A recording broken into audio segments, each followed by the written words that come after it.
what is it about real estate that makes it such a great investment for sophisticated families or unsophisticated? It's not just tax, but tax is big. But let's talk about it. I think it's tax, there's leverage, there's... What do you think makes real estate such a powerful long-term investment? Yeah, so partly, I mean, it's supply and demand is part of it. I mean, there's a limited number of land, limited amount of land, limited number of houses.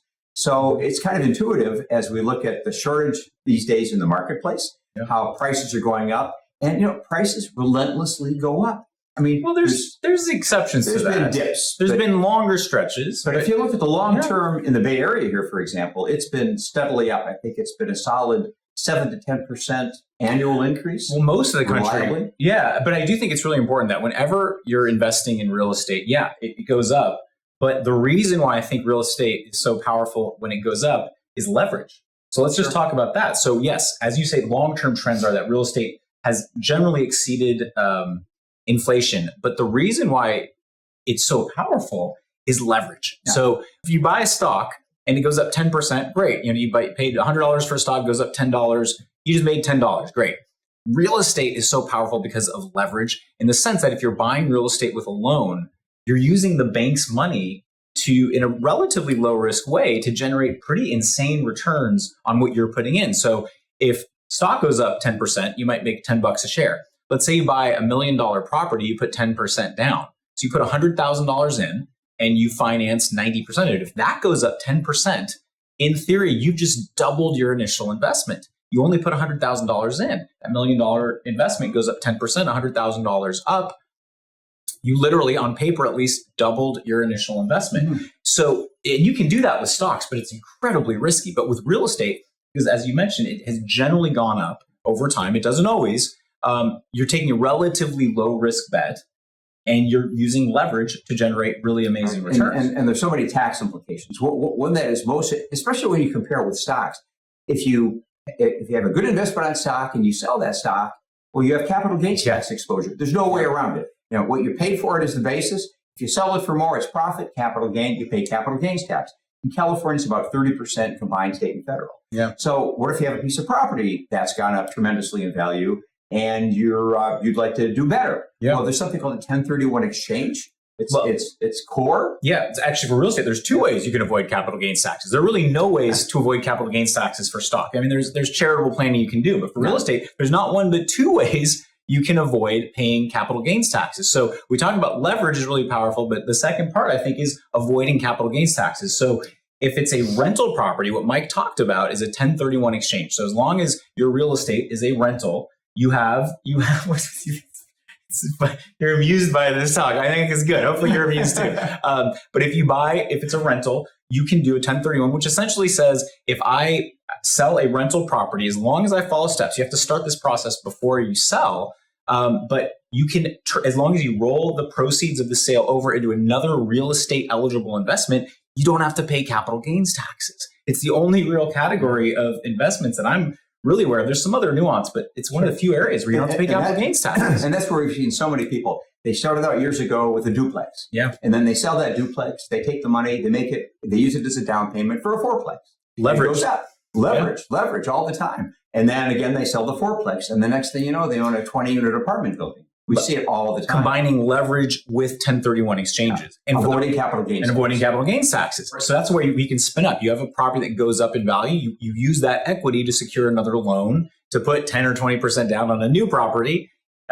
You secure a bigger loan. And then if that goes up, maybe you sell that and pour that into a bigger property, not paying capital gains taxes. So that's for rental properties. For the primary residence, there's the simple primary residence exemption. It's $250,000 in capital gains are not taxed for an individual, or $500,000 in capital gains are not taxed for a couple. Right, which is one of the reasons, by the way, that we urge our single older clients who are homeowners to get married. They can double that tax protection. And estate tax protection. Yes, so I think going back, so real estate generally over time, it goes up. Now, there have been crashes, to be clear, but you get to use leverage on a relatively low risk investment as long as you can cover monthly payments reliably. And you can do either a 1031 exchange or use the homeowner's the $250,000 per person exemption if it's your primary residence. Right, and if you're careful, by the way, you can have a second residence. I mean, some time has to go by. You can sell your residence. A number of years go by when you're in a different residence, and you can do it again. So it isn't stagnant. It isn't a one-time only. Right. And there is a third way of avoiding capital gains tax, of course, by the way. Don't sell. Don't sell. And this goes to the idea of keeping wealth in the family. Yeah. So if there's a valuable piece of property, when it goes to the next generation, generally speaking, there shouldn't be this presumption that everything is going to be sold. Yeah. You want to analyze it. You want to see what the future is of that asset. Yeah. And I think actually, so we talked about leverage, avoiding capital gains taxes, but I also think the fact that real estate is illiquid, you can't sell a piece of real estate like 10% of a house. I guess you could, but it's really hard to do. Really hard. Whereas if you have a bunch of stock, it's very easy to sell some. So for inherited wealth and holding on to wealth, this is, I think, another really underappreciated reason why real estate builds so much wealth for families over generations is it's hard to sell, right? Like if money comes into you, if you inherit $1 million in stock or cash, it's very easy to spend that or sell some of the stock and keep some. Real estate, you might say, it's a pain to sell. We think it's a pretty good long, it kind of forces you to lock a bunch of money up for a long time. So I think that's actually really important. The fact that it's not that easy to sell by itself can add wealth for families. So I think that's underappreciated. Absolutely. And I also know from talking with thousands of folks, owning real property, your residence and maybe a second property at least, it has a value that isn't just money. Yeah. There's something solid and reliable about tangible. it. It's tangible. And part of it is the hearth and the home. There's something warming and something incredibly valuable that goes beyond money. Yeah. And if there does happen to be a vacation home, we do a lot of planning to help people keep that vacation home in the family. So it goes to this whole issue. How do you enjoy real property as wealth, or how do you enjoy real property as a wonderful family asset? I think it's both. Yeah, I believe it's both. Well, and I think another really important concept to understand with real estate is cash flow. So if it's your house, you're just basically paying a mortgage, although more and more people are adding ADUs in their yards to help supplement their monthly payments. That's a wonderful way to do it. But another thing to think about for rental property, we mentioned generally values go up, but there have been stretches, 5 to 7 year stretches where real estate had mini crashes or large crashes, depending on the part of the country you're in. But historically speaking, at least in California, if you've been able to hold for around 5 to 7 years after a crash, you've always ended up ahead. So what does that mean? I think it means you have to pay attention to cash flow. If it's a rental property, you have to make sure that rents are enough to pay your mortgage payment, to pay property taxes, to pay utilities. So you have to pay attention to that when you're looking at real estate. But here's another benefit that relates to cash flow, and that's depreciation. This is another amazing tax benefit of real estate. So it's almost like a magical thing. So what is depreciation? Plain English, if you have a rental property, let's say you make $270,000 in profit in a year. I'm using that for a specific reason. No doubt about it. It's a big building, right? So most investments, if you make cash, you have to pay income tax on it. If you make profit, real estate lets you depreciate against income.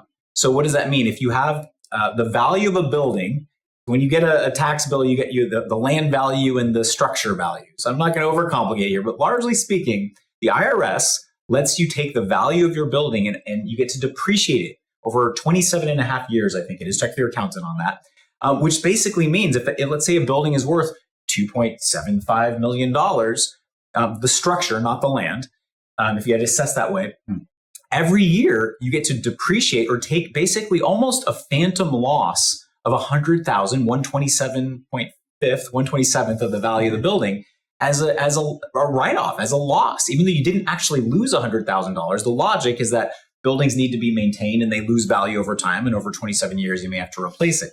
The reality is not always that simple, that often buildings last longer, and you can also depreciate maintenance expenses separately in many cases, but you get to basically take this almost phantom loss that you don't actually lose 100,000, but the IRS says, we're just going to let you take $100,000 against the income the building earned, and you don't have to pay income tax on that. So talk to your accountant about the details for this, but depreciation combined with 1031 exchanges, combined with the leveraging the bank's money and the illiquid part of real estate, the fact that it is kind of hard to sell on a whim at least, these are all reasons why we've seen so many families climb from middle class to upper middle class or upper middle class, and how real estate's helped them build amazing security. So as families are building wealth and protecting it in real property, this is not our topic for the day, but the structure you hold your property in is vitally important. Is it going to be a partnership? Is it going to be an LLC? Is it going to be just in your trust? Not to get into that today, but this directly affects the ability of a family to retain wealth within the family for multiple generations. Well, I don't think that's necessary. I think we are an estate planning firm. That's what we've advised families for. So I think to take advantage of these amazing benefits, you have to have a living trust, durable power of attorney. Your real estate either needs to be titled in your living trust. If it's just in your name, it could be exposed to probate, stuck in the courts for years before it goes to your kids. But if it's in a trust, it goes to your kids outside of that. And often there's reasons to create LLCs or other entities. Not really the focus of our talk today, but you have to make sure real estate is held properly. At least have it in a living trust. That's for rental properties, your primary residence. Some people like to set up LLCs or other structures to try to limit liability for rental properties. There's reasons why it's not quite as powerful as sometimes people think, but it generally can't hurt.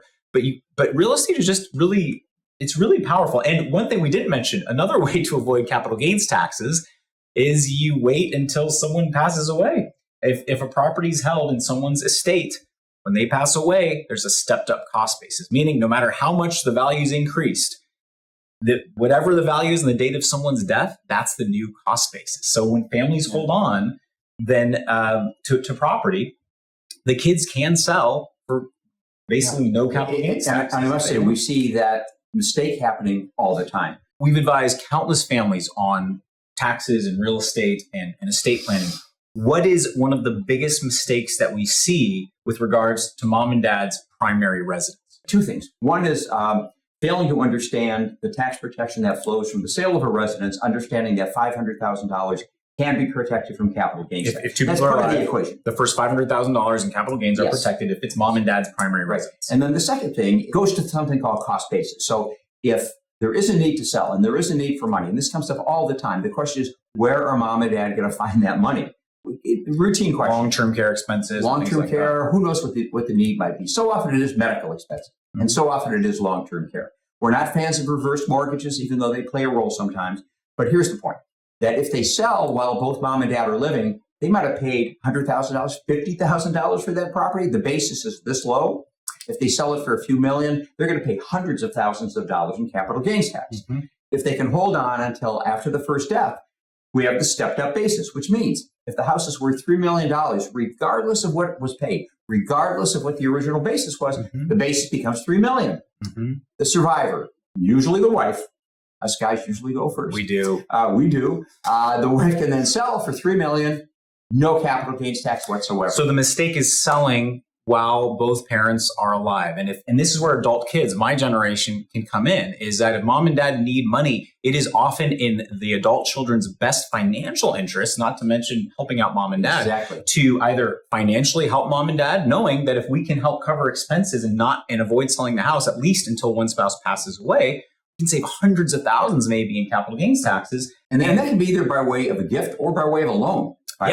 Or we get a loan. And often, getting a home equity line of credit to pay expenses, but often mom and dad can't do it if they're retired. So adult children, if they have enough income, can co-sign on the loan, and you get a loan, and you don't have to pay it off until the house gets true, but I actually meant that the child makes the loan. That's true too. Be a gift. Especially if there's more than one kid, and one kid has the financial ability to do it, and they front $50,000, $60,000, $80,000.